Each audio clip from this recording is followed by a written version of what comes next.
Your dinner was delicious.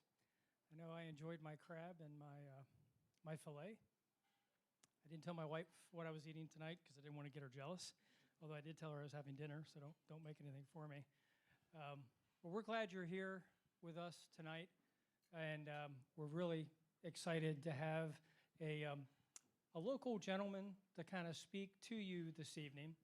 I'm going to give you a brief introduction of him. His name is Giorgio Bertoli, and he works at APG.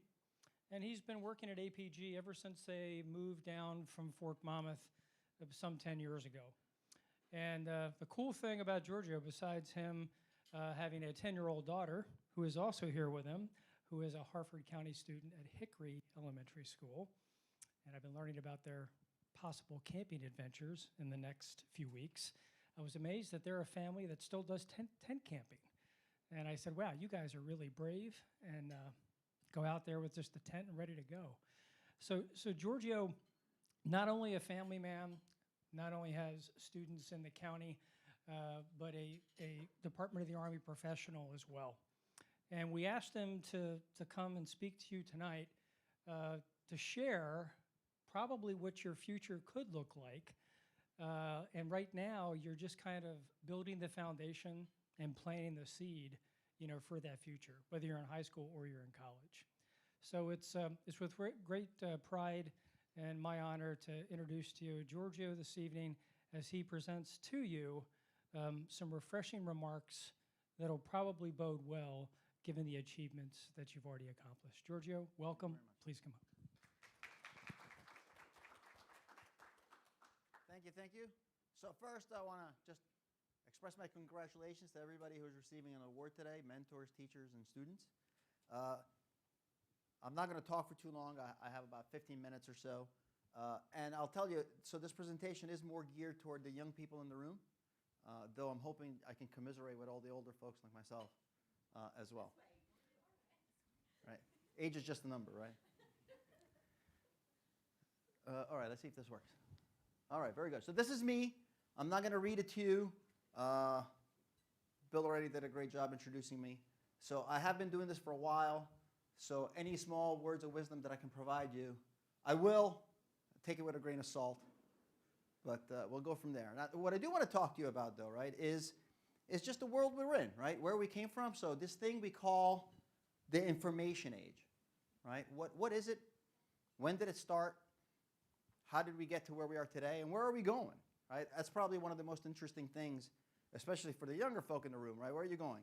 And it doesn't matter whether or not you like technology. It doesn't matter whether you want it to change or not. It will, and you're going along for the ride, so you might as well enjoy it. I personally do. I love to see how things are going to change in the future. I definitely want to be one of the people that gets their mind transplanted in a robot sometime in the future, right, to see what happens. But like I said, I think it's going to be pretty fun. All right, so where did we come from? Let's start there. So this is kind of my one chart on where the information age began.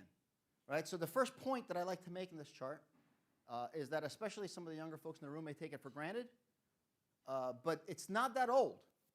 Right? I will readily admit that I was there at the very beginning. Right? I have DOSed.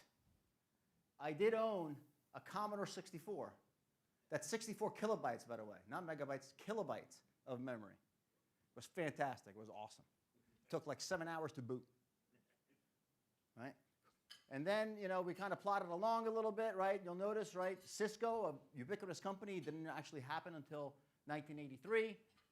And then this happened. Who remembers this one? Oh, no. Is my sound not playing?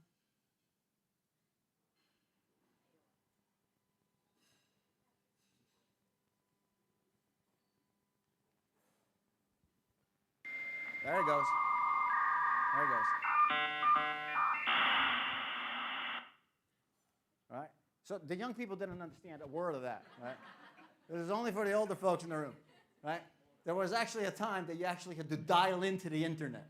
Right? You had to call in, and that's the sound that it played every single time. It was amazing. All right? So you'll notice, right, AOL came along. Nobody understands that one either, unless you're my age. And then really, the big bang, if you will, right, that truly defined what the internet is was 1995. That's where everything happened, right? Internet Explorer came out. Google was really created. Verizon started giving DSL to the home so you didn't have to use that modem to dial in anymore, right? That's truly when the internet came to the masses. In 1995, the number of people on the internet globally was around 40 million, mostly high school students and universities and researchers. By the end of that line in 2004, there was 1 billion people, right? So less than a decade, huge exponential growth in the internet. So I date my children to that date, right? So Mila there was born in 2009, right? So she was born 14 after Google, right? It's true. It's true. So how many after Googleites do we have in the room today that were born after 1995? I'll do the math for you. After 1995, a couple. Raise your hand. Don't be shy. You're going to be pawns in the rest of the talk, right? So every generation has something that they take for granted, right? My generation, color television and airplane flight, I guess, right? To this day, I will absolutely not sit down with my mother and watch a black and white television. That's crazy, right? But she still watches black and white movies. I will not, right? So that's what we take for granted, and it's perfectly fine. It's nothing bad with that. You're just used to it.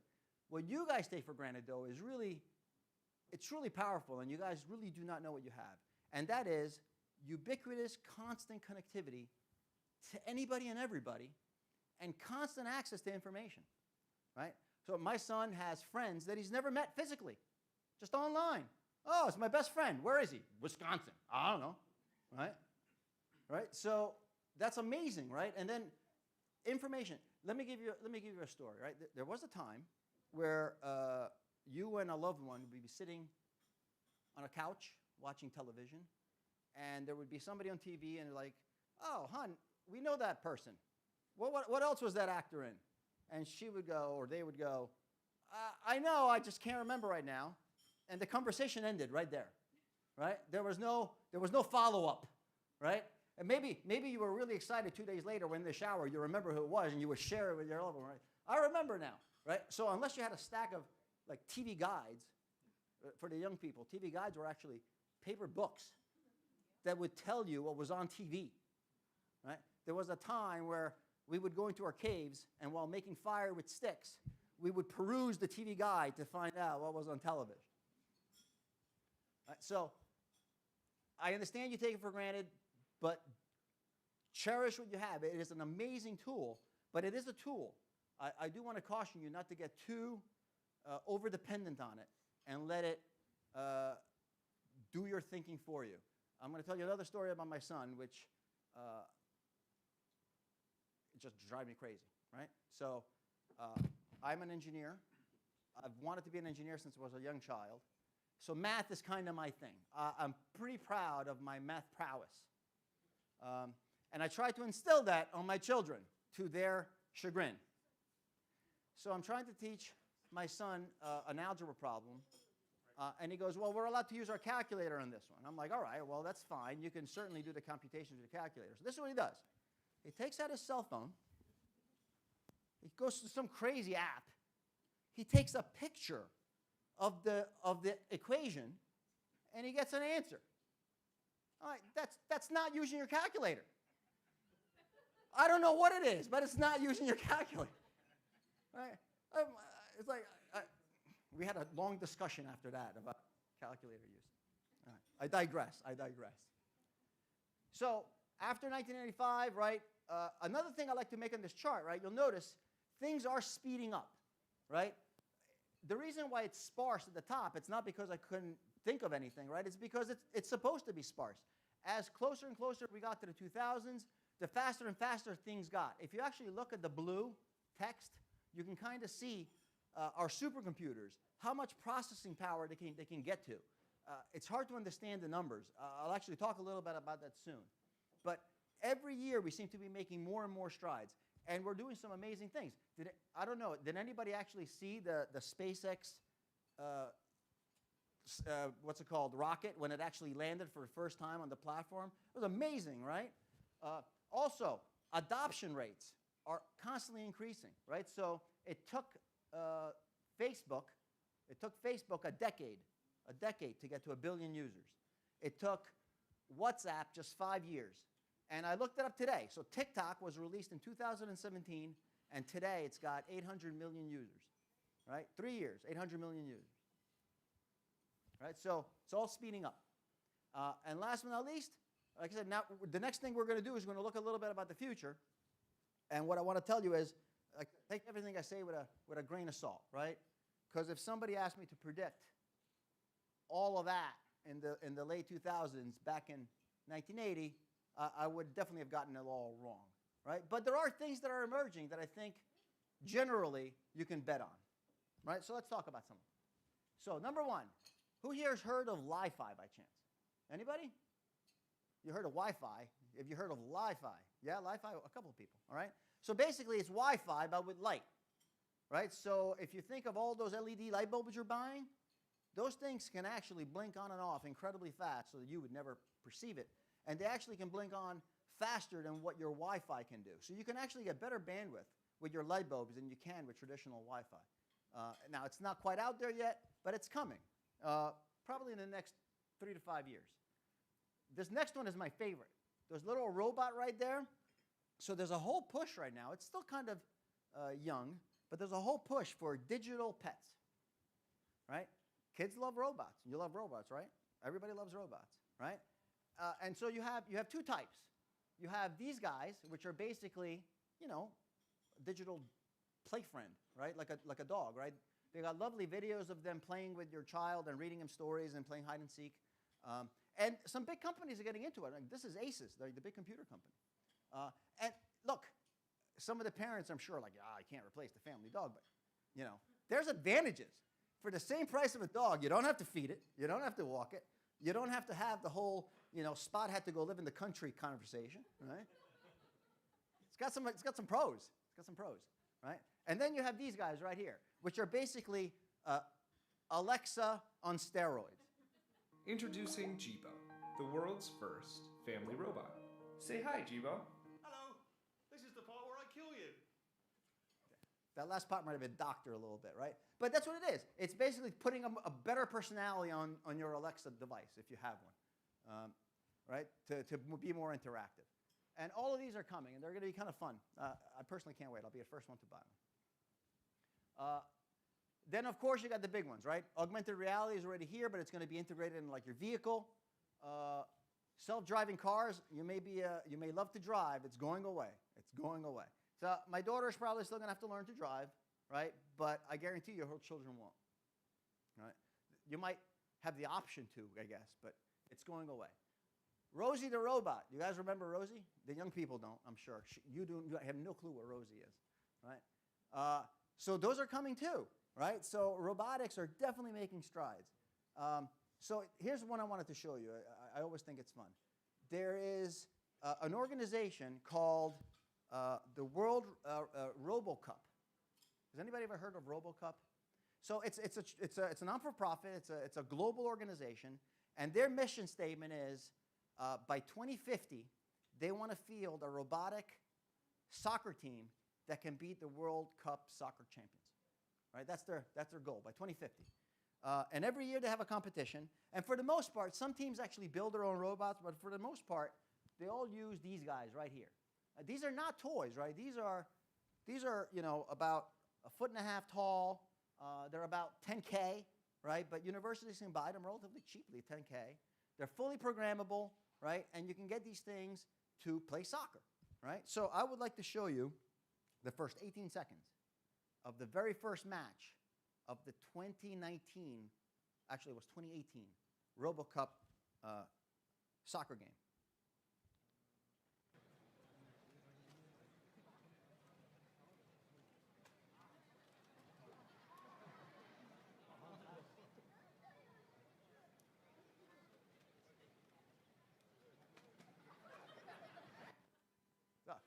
I don't know if you noticed, but the goalie's not even facing the right direction.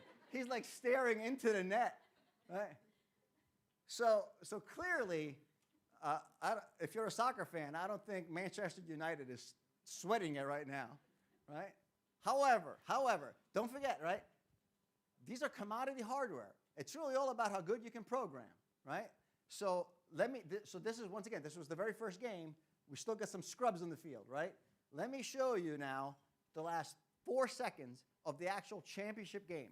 And let me set it up for you, right? So each game is only 10 minutes. It's five minutes per half, right? So it's 9 minutes and 40 seconds, 20 seconds till the end of the game. One team is winning 1-0, right? And these are the last 10 seconds of the game. Here you go.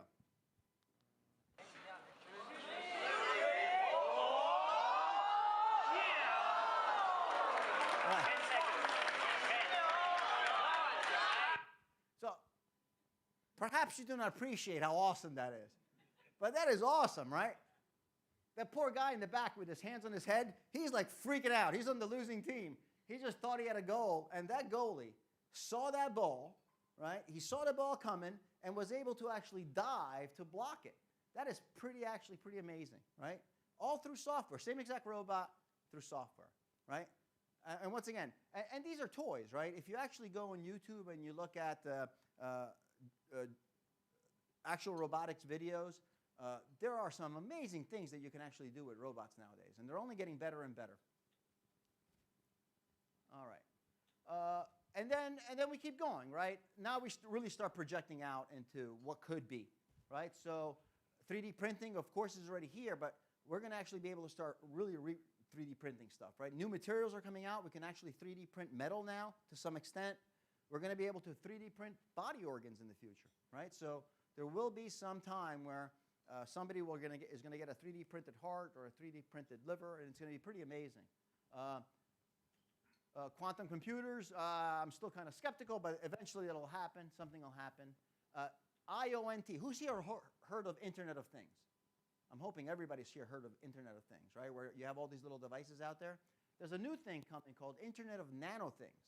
And these are really things like, think of, if you're a Star Trek fan, small nanites in your bloodstream, protecting your organs, right? Keeping you healthy. I didn't even mention this one, the neural machine interfaces. So there's actually some already. They're still a little buggy, right? They're still a little in their infancy.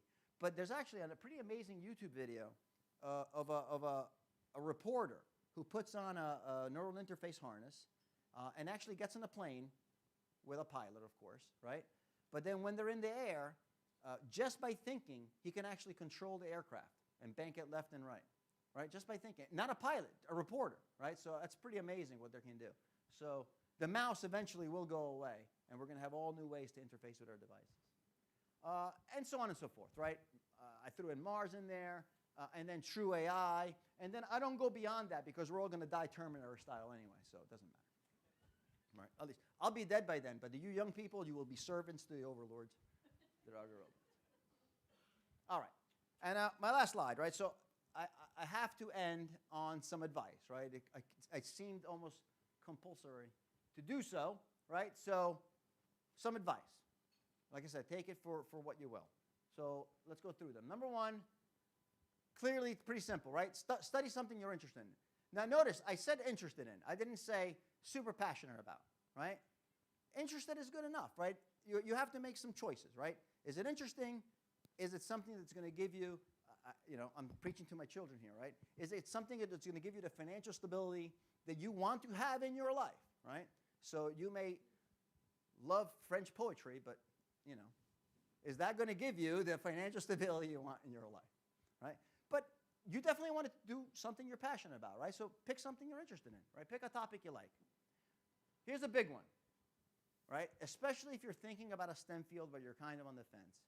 Never let math be the deciding factor to scare you away from it, right? I said, I like math, I'm good at math, but that's not the point, right? Yes, you may struggle a little bit. Some of the more advanced math topics may be hard, but even as an engineer, believe it or not, for the most part, you really don't use math that often after a while, right? You just got to get through that first stage, and believe it or not, eventually you'll notice that you've actually retained a lot more of the math than you thought you didn't know, right? So don't let it scare you away.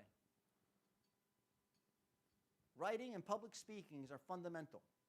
I don't care if you're an engineer. I don't care if you want to just work in a lab. They are fundamental in everything you do, right? Your ability to write your ideas on a piece of paper so that people can understand them, and then your ability to be able to speak in a forum comfortably so that people can understand you and you can express to them your ideas is super important, and you really should strive for it. If you have public speaking fears, get over them. Figure out a way to do it, right? The best way to do it is really to just do it more and more often until you get comfortable with it. Never burn a bridge or close a door, right? This is a huge philosophy for me, right? There's really no point to it, right? Keep your options open, right? It's great to have a long-term goal, right? It's fantastic, right? I want to be this in so many years. That's great, right? The path to get there, it's perfectly fine for that to be undefined, right? You may know the first couple of steps, but the rest could be nebulous to you. Maybe you don't quite know. And it's perfectly fine to take a bit of a circuitous route along the way, right? So just keep your option open. Eventually you'll get there. As you start your career and you start learning your field, all right, what I would recommend is pick something that's emerging, right? Pick something that's up and coming that you're really passionate about, that you're really interested in, and really become an expert in it, right? You definitely want to be one of the people that people turn to and say, hey, that person is an expert in this field, we should go talk to them, right? Like, if I was coming up today, I would definitely be an AI ML expert, right? I mean, that's up and coming. I would definitely, quantum. I would definitely want to be a quantum expert, right? There's lots of things that are emerging that you can pick to be your subject of key expertise, right? And you can be a generalist in other areas, don't get me wrong, but it's always good to have a focus. And last but not least, learn to program. I actually believe we do our young people an incredible disservice in this country, right? I personally believe they should be learning to program starting in like 3rd or 4th grade, and it should be the whole way through, kind of like we do English, right? It is fundamental. It's hard to find a career that doesn't require some sort of computer programming nowadays. I don't care what the language is. I'm particular to Java, but it doesn't matter. Just the ability to know how to code is hugely important. The language is, it's all syntax, right? It's understanding how to talk to a computer that's the important part, and how to train it to do something. Also, it's an amazing, for the teacher, right? It's an amazing teaching tool. If you want to absolutely know for sure whether you understand a topic, teach it to a computer, right? Because there is no inference. It has to be super specific. If you can actually code something that you think you know and teach it to a computer, then you know it, right? If that computer can do it right? So I think it's great. And I think that's all I have for you. Do I have time for a couple of questions? Yeah, a couple of questions if anybody has them. If not, I will let you enjoy the rest of the evening and we can give some awards out. All right, well, thank you very much, everybody. Congratulations again.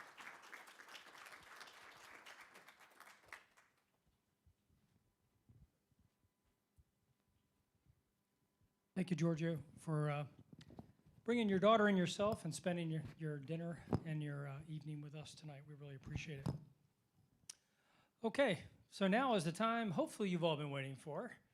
You guys are the stars, and congratulations to all of our award winners here tonight. And we have a few folks that are not with us tonight. One thing that I do want to share with you is that our chapter does this because we believe in local education. And FC International has this fund called the Educational Foundation. And it encourages all chapters to raise money to give back to their local communities. And it's exactly what we've been doing not only this year, but for some of you that may or may not know it, this is our 10th year in actually raising funds.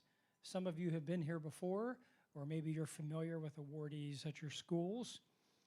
This year, $54,000 of scholarship funds you'll hear tonight being awarded. And over the last 10 years, $497,000. And we're really excited for counties like Hartford and Cecil, which we believe has a lot of talent, but a lot of times doesn't get the credit that our chapter and our sponsors and our volunteers and you all are actually stepping up and making a difference. Speaking of stepping up and making a difference, I want to introduce my colleague in the AFCEA chapter. I'm Bill Montgomery, the president, And we have a bunch of vice presidents that kind of do all the work, and I just get a chance to get up here and chat with you. And one of the gentlemen who's done most of the work that you probably talk to more than me is Chris Manning. He's our vice president for education. And before I hand the program over to him, I do want to publicly thank two of our other AFCEA executive council members for being here. We have our vice president for sponsorship, Brooke Eisner. Could you stand up? Thank you, Brooke, for coming down.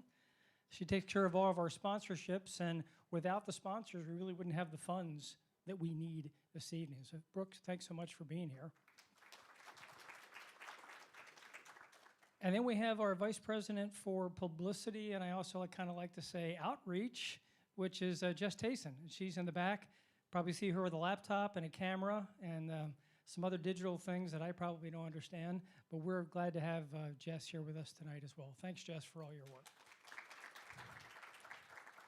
So without any further ado, I don't have to hand anything now, he already has his own, Chris Manning.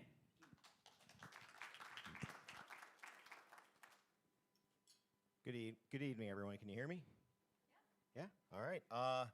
Well, probably nice to put a name with a face. I know I got to meet a few of you before we started as you came in, so you probably will be happy to get fewer emails from me after this event is over with, but I appreciate you being responsive as we tried to set this up in a very difficult, kind of challenging situation. So I'll start off with just some administrative notes regarding how we're going to do awards. So I'm going to kind of read and talk about the awardee in particular, and then I'll ask you to come up here and take your certificate from the table. And then I would ask that you pause in front of the flags there, holding your certificate up so that Jess can get a photo of you. We can kind of document that moment. So we're going to go through those awards in that kind of fashion. So Bill introduced me. Again, my name's Chris Manning. I'm the VP for Education. This is actually my first year putting this event on. I have some big shoes to fill. Jeff Murder, my predecessor, had done it for 8 years and was really polished. My apologies if I get anything off kilter or whatnot, but I appreciate your flexibility and understanding as we move forward. I also want to thank Giorgio. I've known Giorgio for a little while, and I've seen him speak many times, and every time I hear him speak, I learn something, and I'm always entertained. So thanks, Giorgio, for joining us tonight. Where are we at on slides? So this is the agenda slide. Shows kind of what awards we're going to cover tonight. The first one I'll be covering is our HCC Cyber Defense Scholarship. I do want to recognize both Trevor Jackson and Denise Strieger. Hopefully I said your name right. Okay. They're here from Hartford Community College. They're at, raise your hands, wave your hand. And so this is really a scholarship effort that is partnership between AFCEA and Hartford Community College. And it's about getting after a needs-based scholarship to help people pursue the Cyber Defense Program, certificate program. That'll be the first one we start off with. Then we'll move to the other grant and scholarship awardees. And I'd be remiss if I didn't kind of start off with just an absolutely outstanding group of both students and teachers that we're recognizing here tonight, both in person and those folks who were not able to be here. So we'll start off with the next chart, and this is the Cyber Defense Scholarship. And so this is our second year of this scholarship, and it funds the Hartford Community College Cyber Defense Certificate Program. And so working with HCC, we started this as an $8,000 scholarship, and the intent is to cover all expenses, tuition, books, fees, et cetera, for one student to complete the 11-month cyber defense program. And so tonight, we're awarding this scholarship to Jeffrey Salas at Hartford Community College. And I want to talk a little bit about Jeffrey and what Jeffrey has been doing to pursue his dream of higher education. So Jeffrey's working full-time as a returns associate at a warehouse in Northeast Maryland, and then he's also working in his days off as an Uber driver to be able to support his wife and his 4-year-old daughter. And so he has a dream of pursuing a degree, an associate's degree in information assurance after he finishes a cyber certificate, and ultimately work in the healthcare industry, making a difference in cyber for our healthcare professionals. So without further ado, I'll invite Jeffrey to come up, get a certificate, we'll get a photo, and you guys, let's recognize Jeffrey for that accomplishment.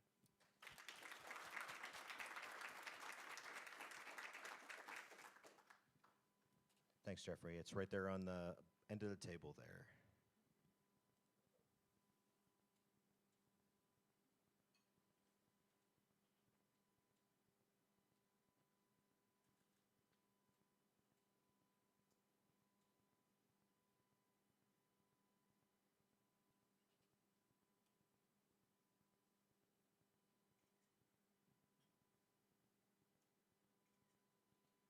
Congratulations. So we're going to move to our next, the rest of our grants and awards. And tonight we're presenting following grants and scholarships. First is the Science Teacher Toolkit Awards, and these awards are up to $2,000 to provide tools for STEM education in the classroom. Our own local STEM program, which is the second item, STEM, stands for Scholarships, Tools, Equipment, and Mentors. And that provides scholarships for teachers going back to school, or equipment and tools needed for the classroom, mentoring for any teachers that may need assistance in working with their tools and equipment. And that grants for up to $5,000. And the next one is our Community College Transfer Scholarships. Is a one-time award of $2,000 to help offset the cost differentials going to a four-year school. And that's open both to Hartford Community College students and Cecil Community College students. And then finally, we'll close with our high school scholarships that provide a $1,000 a year scholarship for 4 years, as long as the awardee stays in a STEM-related field and maintains a GPA of 3.0 or better. So we'll go to the next chart. And this is our Science Teacher Toolkit Awards. These are awards that are awarded to teachers that are nominated by their school. The criteria for the award involves teacher qualifications and accomplishments, how many students will benefit from the award, the impact on student learning, and the award is provided in the fall of the academic year, and this year we awarded 5 Science Teacher Toolkits. I'm really happy our STTK awardees were able to join us today. They've actually received these funds in the fall, and hopefully be able got to put them to use a little bit before we hit the virtual classrooms in the March timeframe. So the first awardee we're going to recognize, we'll go to the next chart, is Chelsea Jones at Elkton Middle School. So I'll talk a little bit about what Chelsea. So she was awarded $1,893 for Vernier LabQuest and Vernier ProbeWare equipment. I do want to read something that was included in her application, and she says, "Our students are being trained for careers that will incorporate scientific thinking and analysis, and students must be exposed to authentic data collection and then further analysis to draw conclusions. By allowing students to use these electronic probes, they will not only be excited to use scientific tools, they will also learn about scientific investigation." We also want to take the opportunity to congratulate Chelsea for being recognized as the CCPS Teacher of the Year. So Chelsea, will you come on up?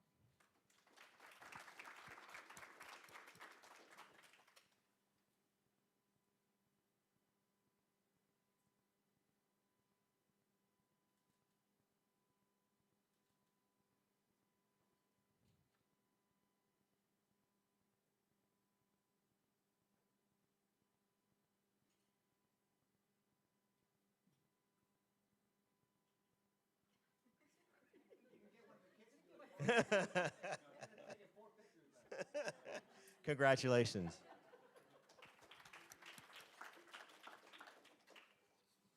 All right, we'll go to the next chart, and our next awardee is Shawna Newcombe from Northeast Middle School. She was awarded $1,900 for Fisher Scientific Microscopes. I think Shawna has been on a mission to get microscopes in the Northeast Middle School for quite a few years now. I'll read part of what she's put together, submitted in her application for the grant. Students are excited about being able to use new equipment. Microscopes are used throughout the cells unit to provide students a visual of an abstract topic. Students are able to view prokaryotes and eukaryotes. I'm an electrical engineer, so maybe I didn't pronounce those right. They will view prepared slides and make wet mounts and view plant and animal cells as well. Using this updated equipment gives students access to skills needed to advance in a career in science. So we want to welcome Shawna up and congratulate her. Congratulations, Shawna.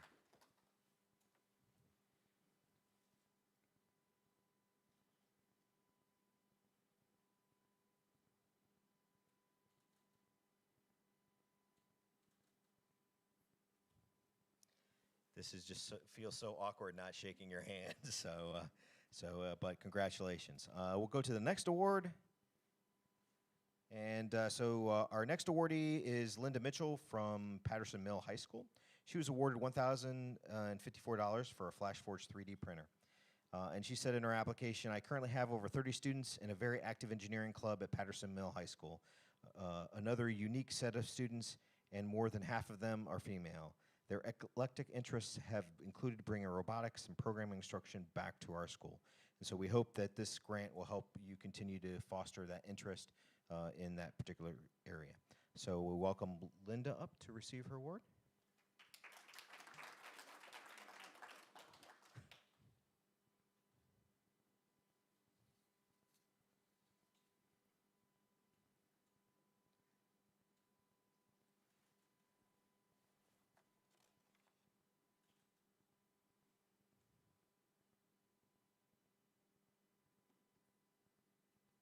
Congratulations. All right, our next awardee in Science Teacher Toolkit is actually a set of awardees from Rising Sun High School. Corinne, did I say that right? Corinne Jones and Tamara Anderson. Corinne's here tonight. Tamara wasn't able to attend. They were awarded $2,000 for a set of microbiology lab equipment. I'll just kind of read what they plan to use that for. One of the most significant deficiencies in our biology course has been the lack of any microbiology work for our students. A basic understanding of these procedures is expected for our students moving on to college biology programs. 2 sets of equipment that would allow our biology students to do microbiology lessons each year. We would have approximately 300 students using the equipment. So very significant impact that we saw that this grant was able to provide. So we want to welcome Corinne up to receive her award.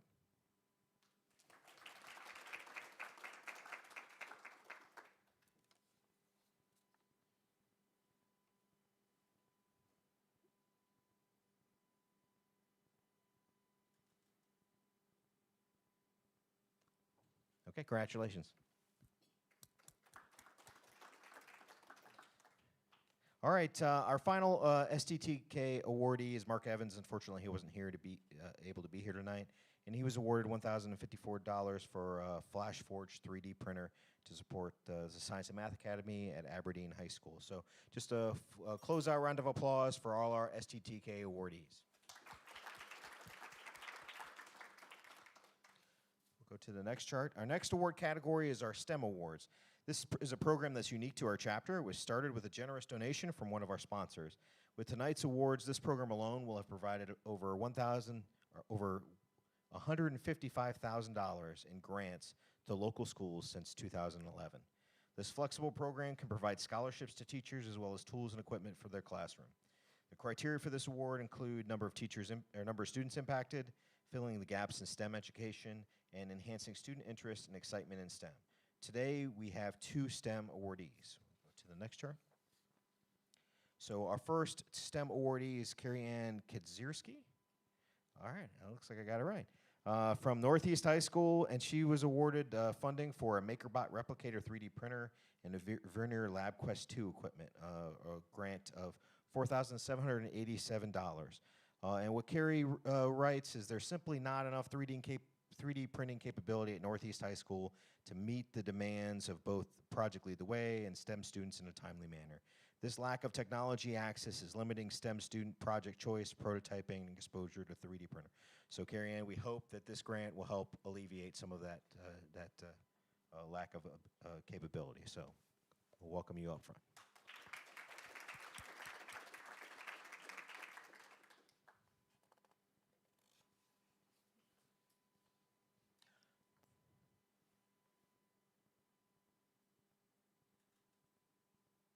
Congratulations. Our next awardee is David Hollis from Perryville High School, and he's awarded $4,433 for a Dremel Digilab 3D printer, Grizzly bandsaws, and table saws to support the Project Lead the Way course. And what David writes is one of our big goals of the course is for students to understand how to make a concept from their head, sketch it in their engineering notebooks, design it on the inventor program, and then build their designs and be able to take their vision full circle and walk away with some really neat projects. We are still very restricted when it comes to time to print the massive amount of our projects of our students wish to produce. I, as well as other teachers, the other teacher that teaches this course, sometimes have to take home 3D printers to print jobs at night and over the weekend just so students can get their parts in a timely fashion. So we're hopeful that this will help the students be able to more projects, and for you to have to take them to printer list. So, David, we welcome you up front for your award.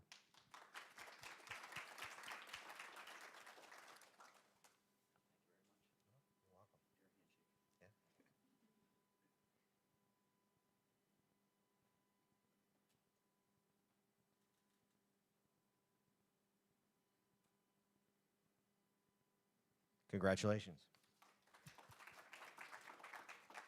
As we move into our student scholarship section of the program, the awardees slides will have some lengthy quotes from the awardees' recommendation letters that will provide additional insight into who the awardees are.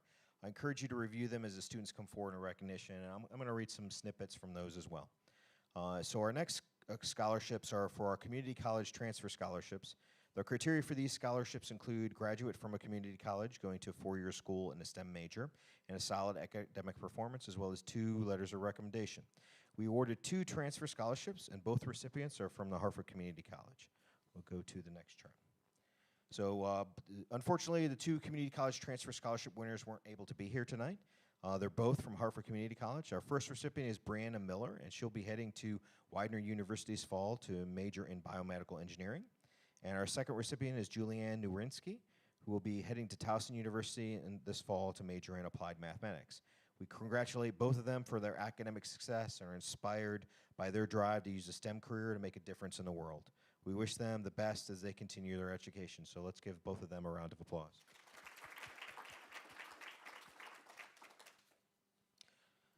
Now we'll go to our high school scholarship awards.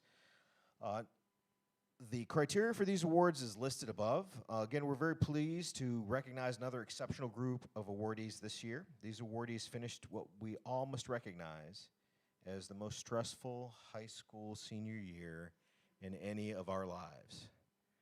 And they persevered and worked through online classes, canceled community and school activities.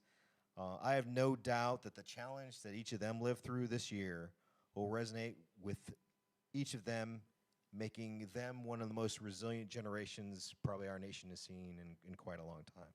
So I'm honored that we're able to recognize these high school, these graduated seniors, and give some semblance of closure as they head on into their next journey in life.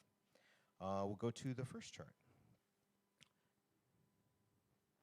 So typically, I'm guessing Brooke probably doesn't end up at the first of the list because we always go alphabetical order.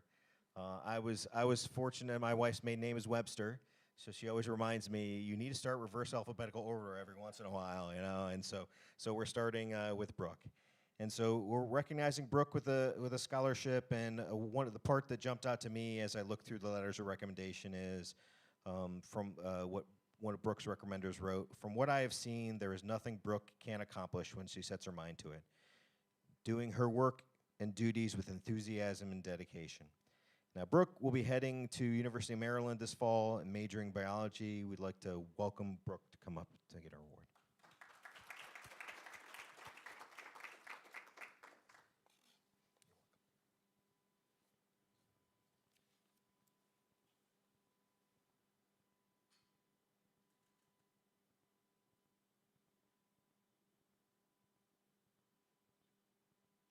Congratulations, Brooke. We'll go to the next chart. So next is Emily Nguyen. Emily's out of Rising Sun High School, will be going to University of Maryland and majoring in biology and molecular science. From Emily's letter recommendation, Emily is a student that at any given time is right where she needs to be, able to assist another, ready to move forward. She does so with grace, ease, and maturity that often sets her apart from her classmates. We want to welcome Emily and congratulate her up to the front.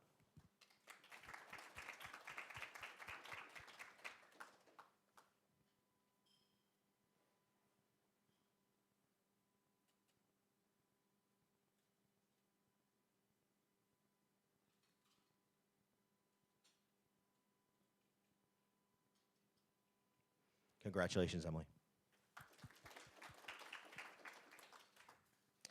We'll go to the next chart. Okay.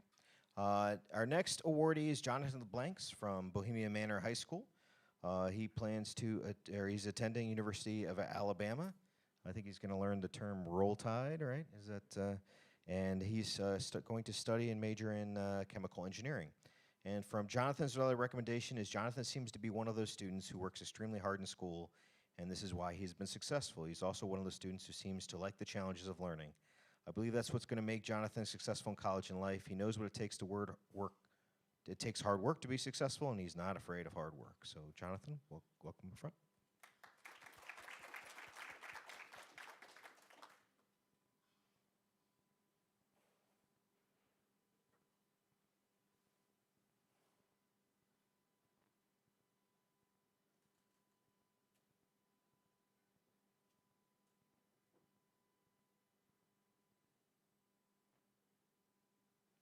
Okay, congratulations.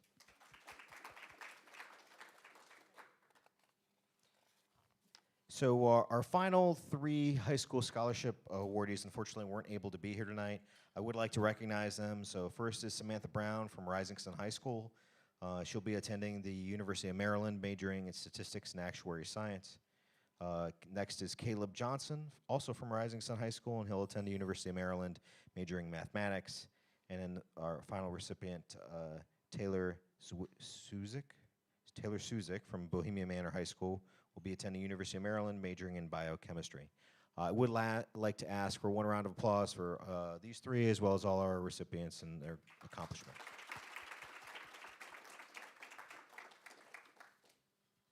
We'll go to the next chart. So Bill hit some of these numbers up front. I just kind of like to refresh on them. Because this program is your program, both for the students and the teachers, and we've awarded in scholarships and grants over $50,000 this year, and over the last 10 years provided close to $500,000 to support the advancement of STEM in the community. We want to thank our sponsors for all our amazing support. We can't do this without our sponsors. We thank you for coming here and for you sharing your pictures and photos with us. That helps us to show the value of what our sponsors' dollars are doing, so we can continue to bring in more money to help you accomplish what you need to accomplish, either as a teacher or as a student. We'll go to the next chart. I do kind of want to close with just thanking everybody who made this possible. The support of our executive committee. I know Bill recognized the members are here. There are members who aren't here that also helped put their heart and soul to make this successful. To our sponsor and event supporters, to our government supporters and our speakers, to the WaterEdge staff, and lastly to our students and teachers for all your hard work and your personal commitment to grow and advance STEM in our community and for our nation. So we'll go to our last chart here. And so this is probably a worthwhile chart, and for all of you, go one more. Isn't there one more after this? There we go. This is probably a worthwhile chart, particularly for your students, is that, hey, if you these are the companies that are right here that believe in STEM. And so as you go off to college and you're saying, hey, what can I do for an internship? These are probably some companies that you can go look and reach out to what internship programs that they have. So they are committed here, as well as USA Jobs. If you're not familiar, if you want, there are government internships available on APG as well. You can always go to USA Jobs and look for those. So they have invested in your education. They have a vested interest in, hey, we're investing in our local community because we know people oftentimes like to come back to their local community, and they're looking for people to help them accomplish their particular missions for the Department of Defense and the defense of our nation. So, Bill, I don't know if you had any closing comments. So Bill, with no closing comments, I'll just thank you all for coming. I know this was kind of a really bizarre event to put on, or unusual for us the first time, and it was doubly scary being my first event putting on as a new VP of Education. But I thank you for your flexibility. I appreciate you coming. And it's, for me, just great to get out of the house and be around other people and kind of socialize as much as we can. But I wish you all the best and have a great night.